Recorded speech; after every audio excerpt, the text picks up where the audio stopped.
got to start this conversation by saying I turn my back, I close my eyes for a microsecond, and your son Encore is on like the billionaires list, and he's being married under the pyramids in Egypt. I mean, that's pretty awesome. I mentored him 15 years ago, and the transformation must be mostly all you because what he's done is amazing. So you must be extraordinarily proud. Well, first of all, Peter, as you know, to me, the biggest joys of my life comes watching these children growing up in a great family. But more often than not, really learning from you about taking on the audacious challenges and going out and implementing them. So it's just not that Ankur who's doing it in audacious idea that he took on. And our daughter, as you know, Priyanka, that you mentored her, and she's running a women's health company. And Neil, he just not only a Schwarzman scholar, he just went on to take on another challenge. And for you and I, nurturing young people for them to find their moonshots and help them implement their moonshots. Because if any one of our children or anyone else that we talk to succeed, the humanity is better off. So it doesn't matter whether it's our children, your children, or Amazing. Someone else's children. They just benefit humanity.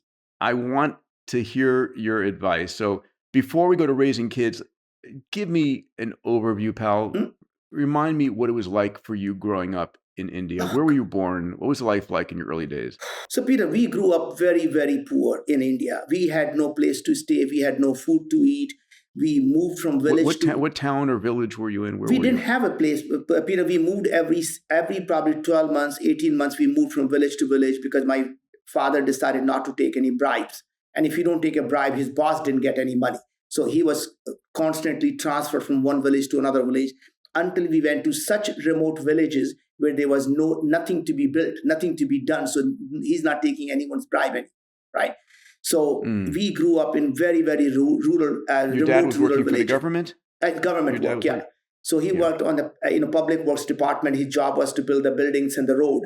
And they rather not use cement. They wanted to use contractors use sand and half cement so they can save money and then give it to the people in the government for the bribe. Coming from there, despite all of that, my sister went on to become a postdoctorate in applied mathematics. My brother has a PhD in statistics and computer science. I was probably the least educated person, ended up getting engineering from IIT, which is one of the top schools, and then did my MBA. Came to the United States about 42 years ago with nothing in my $5 in my pocket, ended up in New Jersey. You were what, 23 at the time? 23 at the time, yeah. And God has been very kind to us, Peter. God has been just extremely kind to us. And today we sit here with everything that we could have possibly ever imagined and more. Our children grew up here in an extremely affluent family. And there was never a time, even though in the early days when the kids were young, my wife will say, Anu will say, maybe we should tell children that we don't have much money, we can move into a small house. And I say, sweetie, one day they're going to learn to read. They know that daddy's not poor. That doesn't quite work very well. So you may as well change how we talk to them about money. So we decided we're going to fundamentally change the concept of what success is. So we told them that your success is never measured by how much money you have in the bank. It's measured by how many lives you improve. Your self-worth is never going to come from how much you own. Your self-worth comes from how much you create. That means you can own a lot that you inherited, but if you haven't created anything, you're still a parasite on humanity. So please don't be a parasite. Go do something meaningful. And then we really start to look at everything that we did. What we learned in the early days, Peter, was children don't do what you tell them to do. They do what they see you do. And that's the beauty of the thing is to when I was running Infospace, the company was worth $40 billion, right? Amazing. And the reason I'm trying to mention is that at that time, kids were young. I could have easily said, hey, I'm going to now retire, and the kids are young. I want to spend time with my children. And what, it would have been, people would have said, oh my God, how nice of Naveen to actually give up his career and spend time with the kids. That is a selfish thing to do because it's good for me. I want to get that pleasure. But from a kid's perspective, what they would have seen is dad made a lot of money. When I go to school, he's sitting on the sofa watching CNBC. He comes back, when they come back from school, dad says, work hard. Hard work is what it takes, right?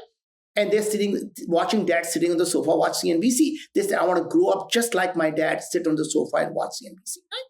Now, instead of reading the stories in the evening, we will have them create stories. So instead of teaching them stories, we say, hey, can you tell me a story about a monkey and an ocean and a palm tree? And they need to now come up with a way to connect the dots together because we wanted them to see how everything in the world can be connected. Now, Dad, you tell me a story about these three things, right? The idea was to start to show them how to connect the dots in the world.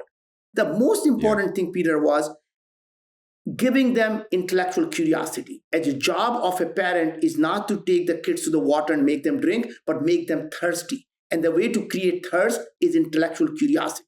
And this is really interesting, Peter, you're going to admire. So when a kid comes and says, oh, look at Peter, he's wearing an amazingly great black sweater.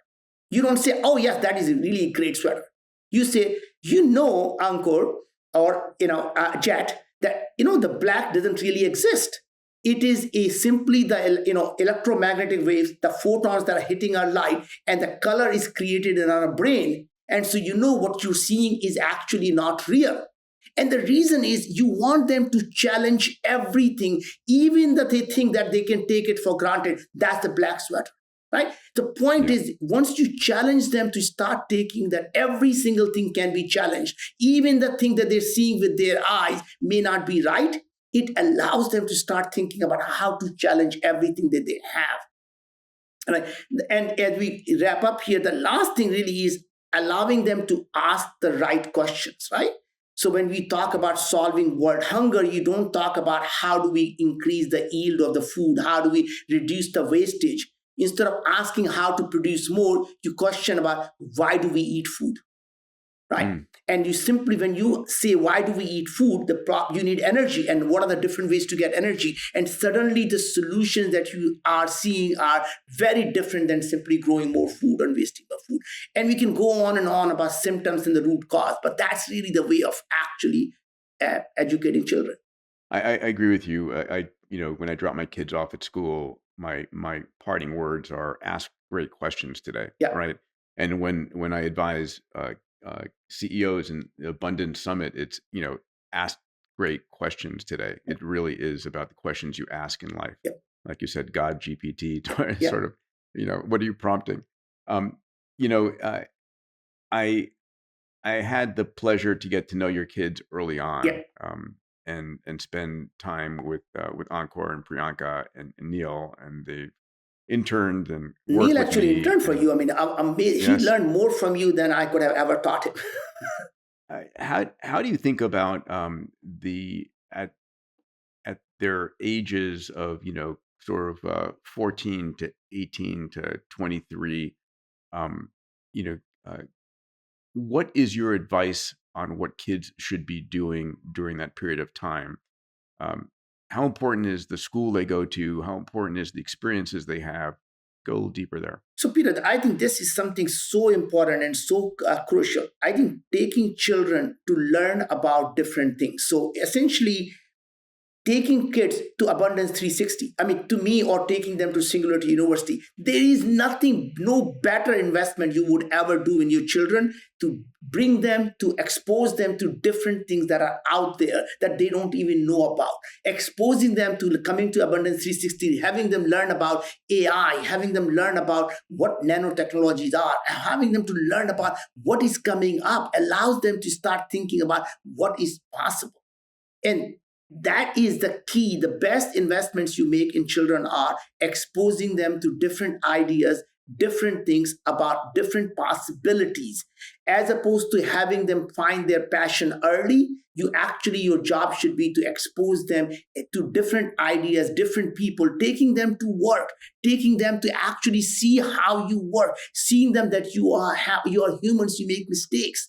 But really taking them to these places where you learn. So if you find Abundance 360 to be useful, why not bring your children there?